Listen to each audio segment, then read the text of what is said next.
Eh bien bonjour à tous, donc aujourd'hui je vais vous faire une revue sur deux outils très intéressants, deux rescue qui appartiennent à deux marques américaines. Donc le premier c'est le ZT et le deuxième c'est le modèle dans la gamme Black Benchmade. Donc le modèle de chez Benchmade, le nom du produit c'est le Strap Cutter version 8, donc le modèle numéro 8.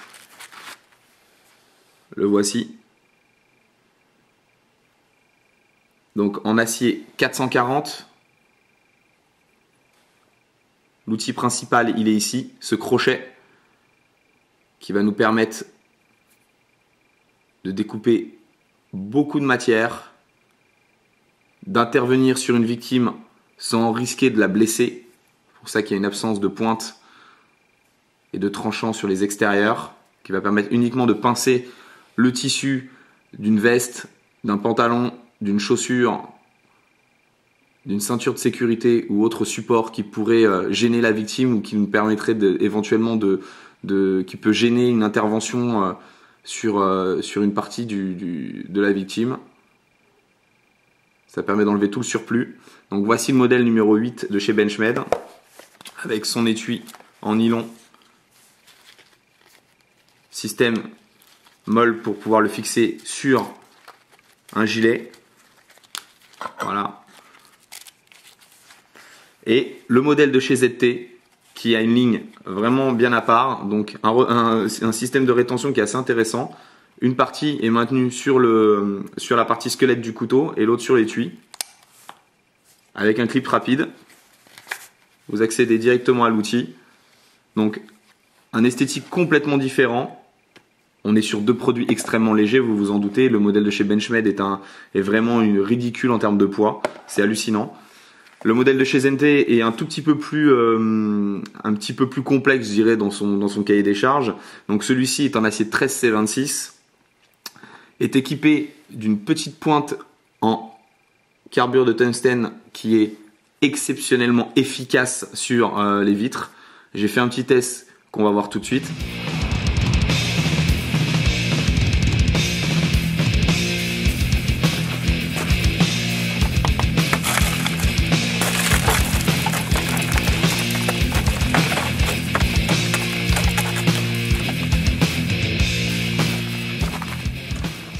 J'étais équipé de celui-ci avant ce modèle-là, donc j'ai pas pu faire le test avec les Benchmade, mais Benchmade a fait suffisamment de tests et de revues sur la capacité de coupe de son rescue. Je vous invite à voir bien sûr les autres vidéos disponibles sur le net. C'est vraiment d'une facilité hallucinante. Le ZT, lui, est équipé donc d'un crochet un petit peu plus volumineux, qui va pas forcément être forcément plus efficace. Donc je pense que c'est un rapport de ligne, une prise en main qui est très très bonne. À l'intérieur des découpes sur le squelette qui vont servir d'outils sur pas mal de supports de secours, bouteilles d'oxygène et tout ça. Donc le problème c'est que là c'est des formes, des découpes qui permettent d'accéder à certains écrous, à certaines visseries ou clés de bouteilles d'oxygène qui sont peut-être pas aux normes ici en France, qui correspondent peut-être aux États-Unis sur certains supports. Je ne sais pas si chez nous ça s'adapte. Il faudrait tester. Donc ici, de quoi mettre une dragonne. Différentes prises en main. Celle-ci la plus courante, donc que ce soit avec toute simplicité ou même s'il y a besoin de forcer un petit peu. On a vraiment une très très bonne prise en main, que ce soit main nue ou avec des gants. Également aussi un grip ici pour pouvoir, si éventuellement on le sort dans cette position-là, utiliser avec force, sans problème, pour couper corde, ceinture de sécurité ou autre support. J'ai un gros coup de cœur quand même entre les deux sur le Benchmade qui pour moi est extrêmement léger, discret.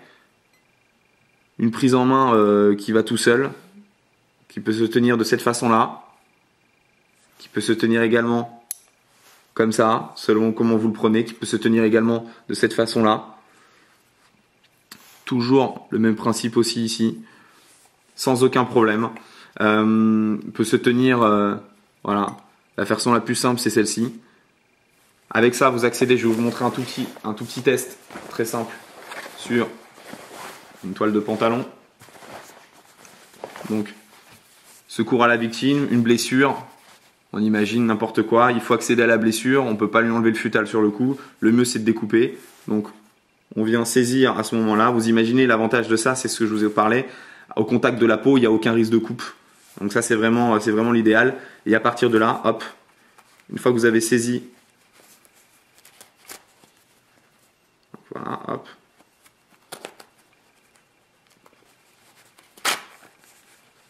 Voilà, il y a un accès direct.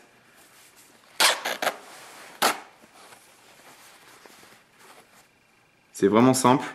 Vraiment rien à dire là-dessus. La découpe de paracorde, la découpe de tout ça, ça passe très très très bien.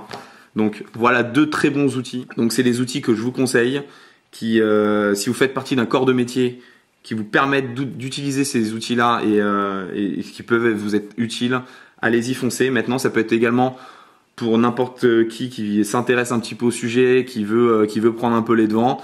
Ça peut être un outil qui peut faire partie d'un kit dans une trousse de pharmacie que vous mettez dans le coffre, dans un petit kit de secours que vous avez chez vous. Pourquoi pas, un petit rescue, ça coûte rien. Vous partez en forêt, vous partez n'importe où, regardez ça, une blessure, un besoin d'intervenir sur quelque chose. Voilà. Et l'avantage, c'est que c'est pas excessif en termes de prix et c'est très abordable et c'est un outil qui pour moi est vraiment, vraiment idéal dans certaines situations.